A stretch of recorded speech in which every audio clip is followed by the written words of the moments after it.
Pourquoi j'arrête d'acheter des jouets pour mes enfants? Un jour, j'étais dans la voiture avec mon fils aîné et je venais de lui acheter un jouet.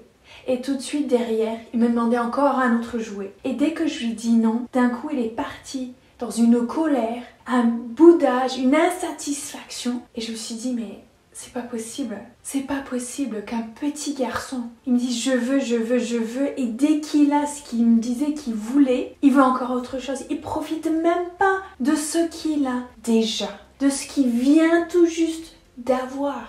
Et je me suis dit, là, il y a un vrai souci. Là, j'ai besoin d'agir pour m'assurer que ça s'arrête. Parce que je veux pas avoir un enfant dans cette insatisfaction permanente. Je veux pas avoir un enfant qui n'est pas heureux parce qu'il est tout le temps en recherche d'une chose et qui ne sait jamais profiter de ce qu'il a déjà. Je m'appelle Emilia Fumeur-Boré et je suis coach parental. J'accompagne les mamans pour qu'elles arrivent enfin à bout de ce genre de comportement difficile et surtout, j'accompagne la femme qui est derrière elle à se sentir réellement épanouie, comblée et heureuse dans sa vie. Aujourd'hui, je vous explique pourquoi j'ai décidé d'arrêter d'acheter des jouets pour mes enfants. Avant d'aller plus loin dans cette vidéo aujourd'hui, je tiens tout d'abord à vous demander de vous abonner à cette chaîne. Mettez-moi un petit like et appuyez sur le petit bouton juste en dessous pour vous abonner. Allez dans les commentaires, venez dans mon groupe Facebook. Assurez-vous aujourd'hui d'agir pour aller décrocher cette vie de maman, cette vie de femme épanouie que vous recherchez. Aujourd'hui, dans cette vidéo, je vous explique les 5 raisons pourquoi j'ai arrêté d'acheter des jouets pour mes enfants. Et on va y aller de la raison la plus évidente à la plus essentielle, la plus importante que je veux absolument que vous entendez. Donc restez jusqu'à la fin. La première raison pour laquelle j'ai arrêté d'acheter des jouets pour mes enfants, c'est justement à cause de cette société de consommation. Cet état d'esprit dans lequel nous sommes quand on va tout le temps vers je veux tout ce qui est neuf, je veux tout ce qui est brillant, tout ce qui est beau. Je veux pareil que mes copains. C'est lui là, pourquoi moi je peux pas l'avoir moi aussi? J'en ai besoin. Ben non, tu n'en as pas besoin. Tu as besoin d'avoir un toit, tu as besoin de pouvoir manger. Tu n'as pas besoin de ce jouet-là. Et encore moins parce que ton copain, il l'a. Et en même temps, je le comprends. Parce que, en fait, en tant qu'adulte, je me rends bien compte, je fais pareil que lui. J'ai cette impression que j'en ai besoin. Mais en fait, j'en ai pas besoin. J'ai besoin de bien d'autres choses. Et c'est ça qu'on va voir au fur et à mesure de cette vidéo.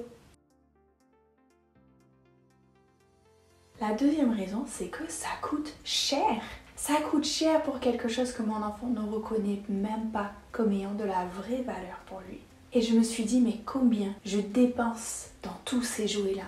Et après, je me suis dit, mais est-ce que je voudrais pas investir cet argent-là dans des choses plus importantes pour moi, dans des choses plus importantes pour mes enfants? Je me suis dit, je voudrais vraiment que mes enfants, ils apprennent à avoir des choses parce que ça a une vraie valeur pour eux. Pas juste de l'avoir pour l'avoir et le jeter à la poubelle après, mais parce que ils ont réfléchi à ce qu'ils ont choisi d'acheter, ils ont réfléchi à ce pourquoi ils le voulaient. Et quand ils l'ont eu, c'était vraiment important pour eux.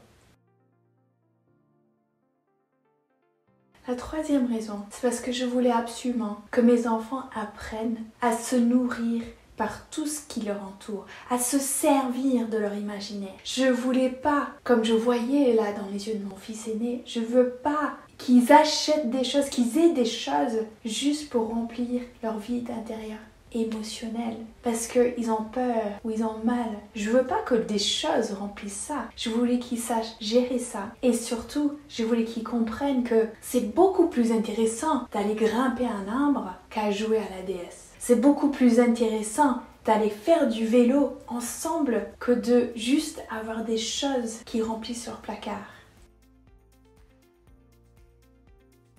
La quatrième chose, c'est que je voulais qu'ils apprennent que c'est bon de sentir comme c'est bon de s'ennuyer. C'est bon parce que quand on s'ennuie, c'est là où, à force de s'ennuyer, à un moment donné, on peut activer nos ressources intérieures, activer notre imagination activer notre confiance en nous, avoir toutes nos meilleures idées. Et donc, en fait, bien que souvent aujourd'hui, le vide, le silence, c'est quelque chose qui nous fait peur parce que ça nous met face à nous-mêmes.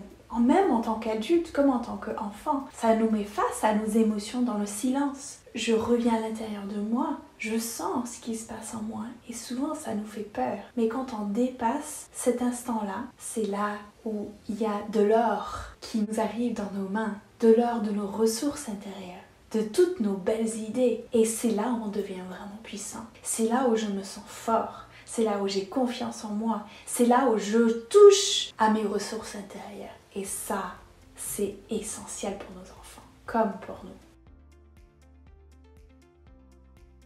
Et c'est là où j'en viens à la 5e raison. C'est que je voulais absolument que mes enfants sachent reconnaître leurs forces, leurs valeurs, leurs ressources intérieures, qu'ils sachent leurs faiblesses, mais aussi leurs vraies forces, qu'ils sachent qui ils sont. Parce que quand je meuble, quand je comble ce vide, quand je le remplis par des choses qui n'ont pas de valeur pour moi, je m'éloigne en fait de sentir à l'intérieur de moi ce qui est vraiment important pour moi. Je m'éloigne de sentir qui je suis véritablement et je m'éloigne de pouvoir prendre ma place dans ce monde. Et c'est pour ça que plus je m'entoure de choses, au final, plus je ressens de l'anxiété, plus j'ai peur, plus je ne sais pas comment faire quand je m'ennuie. Alors que quand j'expérimente ça, quand je sais le dépasser, du coup, mon anxiété baisse. Je me sens de plus en plus fort. Je sais me reconnaître. Je me sens libre. Je me sens fort. Je me sens en confiance. J'ai une bonne estime de moi-même. Et c'est ça que je voulais apporter à mes enfants. Je voulais qu'ils sachent faire face aux difficultés de la vie. Parce que quand je sais faire face au vide, au silence, à mes émotions, je sais faire face à énormément de choses.